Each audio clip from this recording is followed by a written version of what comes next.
Olá, meninos e meninas. Então, após o surgimento dos vertebrados e aquela importante inovação evolutiva representada pelas mandíbulas, que a gente viu no último vídeo, e que marca então a separação dos grupos estendidos ciclostomados, que não têm mandíbula, e gnatostomados,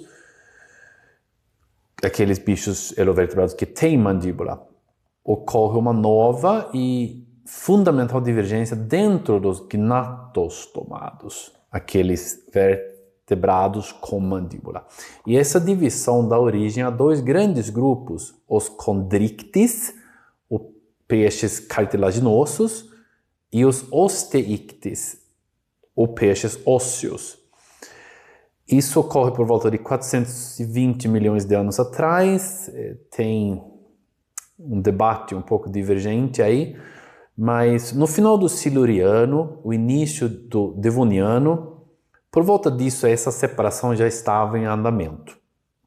E essa separação de chondrichthyes e osteichthyes não é apenas anatômico, mas representa caminhos evolutivos distintos de dois grandes grupos que deram origem a animais ainda vivos hoje, que é bastante interessante. Que teve bastante sucesso evolutivo, dois grupos. Os chondrichthyes, que é grupo que inclui tubarões e raias, por exemplo, são caracterizados principalmente por possuírem um esqueleto formado por cartilagem e não possuem osso, exatamente. E essa característica, muitas vezes interpretada talvez como primitiva, deve ser entendida como uma adaptação altamente eficiente para aquele nicho ecológico onde os tubarões, as raias e quimeras operam. A cartilagem, por exemplo, confere leveza ao corpo, favorecendo uma natação mais ativa e reduzindo o gasto energético. Esses animais não possuem bexiga natatória, estrutura comum em outros peixes para controlar a flutuação. E por isso os chondrichthyes, eles dependem do movimento constante, vamos dizer, e de adaptações hidrodinâmicas para se manterem dentro da coluna de água. Além disso, apresentam dentículos dérmicos ou escamas placoides na pele, que reduzem o atrito com a água. E eles também têm um sistema de substituição contínua de dentes, que é bastante legal, talvez você até conheça, é conhecido como dentes em esteira, ou dentes em série. Em inglês é conveyor belt teeth, no qual novos dentes são constantemente formados e substituem os anteriores. É bastante comum nos tubarões, por exemplo. E isso os torna predadores extremamente eficientes, porque eles podem usar os dentes, você perde dente, não tem problema, nasce novo, né? Do ponto de vista evolutivo, esses dentes não surgiram do nada, eles fazem parte de um sistema ancestral comum conhecido como sistema odontoide, capaz de produzir estruturas com dentina e esmalte. Esse sistema já estava presente nos primeiros vertebrados, lá no início, e podia se manifestar tanto na pele quanto dentro da boca ou na cavidade oral. Então, esses dentículos dérmicos que os tubarões têm, por exemplo, e os dentes compartilham a mesma base estrutural e evolutiva.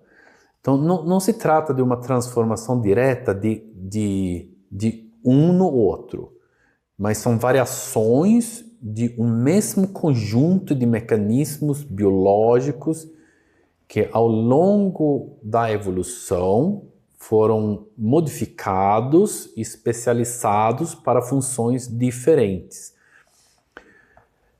Nos chondrichthyes, esse sistema permanece ativo tanto na pele quanto na boca, enquanto em outros grupos, como os osteichthyes, os peixes com ossos, ele se concentra principalmente nos dentes e as escamas vêm de uma outra tipo de estrutura. Os condrictes, além de vários grupos já extintos, deram origem a dois grandes grupos que ainda possuem representantes vivos, os holocefálios, quimeras, e os elasmobrânquios, tubarões e raias. Além disso, há diversos grupos extintos relacionados, como, por exemplo, os acantódeos, que, sei lá, um tubarão pequenininho, talvez, se eu fosse explicar o que é um acantódeo. Lembra do palato quadrado, aliás, e da cartilagem de Meckel que vimos no último vídeo? Nos condrictes, tubarões, então, por exemplo, essas estruturas ainda persistem, preservando um caráter ancestral. Por outro lado, os teictes, os peixes com ossos, apresentam esqueleto ossificado, chamado endocondral, o que permite maior rigidez estrutural e suporte para uma ampla variedade de formas corporais. Então, nos condrictes, o neurocrânio forma uma estrutura cartilaginosa mais contínua, como uma única peça ao redor do cérebro. Nos osteíctes, o crânio é formado por diversos ossos, né? Nós somos osteíctes, então frontal, parietal, etc., temporal, parietal, incluindo elementos dérmicos, que se articulam e formam uma estrutura mais complexa, talvez, né? Então a gente tem vários ossinhos dérmicos que depois se grudam e formam um neurocrânio, por exemplo. Outro elemento central é a bexiga natatória, que possibilita o controle mais preciso de flutuação, permitindo que o animal se mantenha em diferentes profundidades com menor gasto energético. Então ele é meio boia, né? Ele consegue boiar na altura que ele quer. Esse conjunto de características contribui para uma grande diversificação do grupo, tornando os osteíctes o grupo mais diverso de vertebrados existentes atualmente. E nos peixes ósseos, osteíctes, então, os dentes fazem parte da mandíbula. Nos tubarões, lembra? Eles não. São estruturas derivadas da pele, organizadas em fileiras, que se renovam constantemente. Então não tem uma ligação direta com a mandíbula. Nos osteíctes, a estrutura mandibular se modifica ainda mais. Ossos dérmicos, organizados na pele, passam a formar novos elementos no crânio. Surgem ossos como, além dos outros ossos que eu falei, mas surge maxila, por exemplo, pré-maxila, maxila, pré-maxila, enquanto o palato quadrado se diferencia em palato e quadrado. Não é mais palato quadrado, é o palato e o quadrado. A cartilagem de Meckel, que era a parte de baixo, né, da mandíbula, por sua vez, em grande parte é substituída e dá origem aos ossos como dentário, angular e articular. Então há uma mudança aqui razoavelmente grande entre os dois grupos. E tem uma curiosidade estranha, talvez. Parte do seu crânio, evolutivamente falando pelo menos, vem da pele, né? São os ossos dérmicos do crânio. Os outros ossos têm uma origem diferente, chamada ossificação indireta, mas isso é um assunto para outro momento.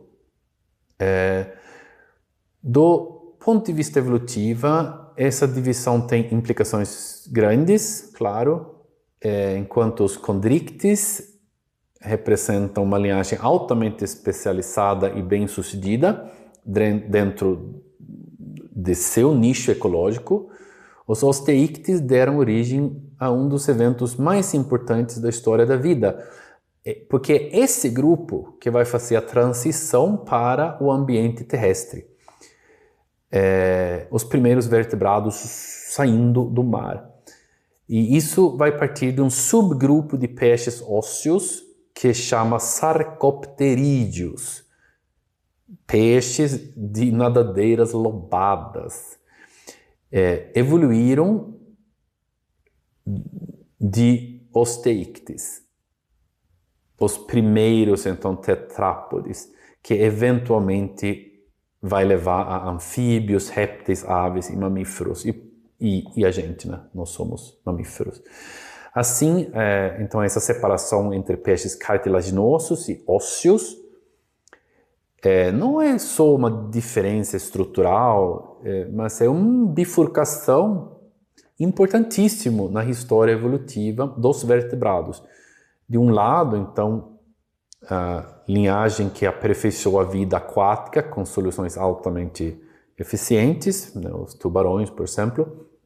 De outro, uma linhagem também que foi extremamente bem sucedido nos mares, mas também abriu caminho para a conquista do ambiente terrestre e, em última instância, então, para o surgimento do próprio ser humano.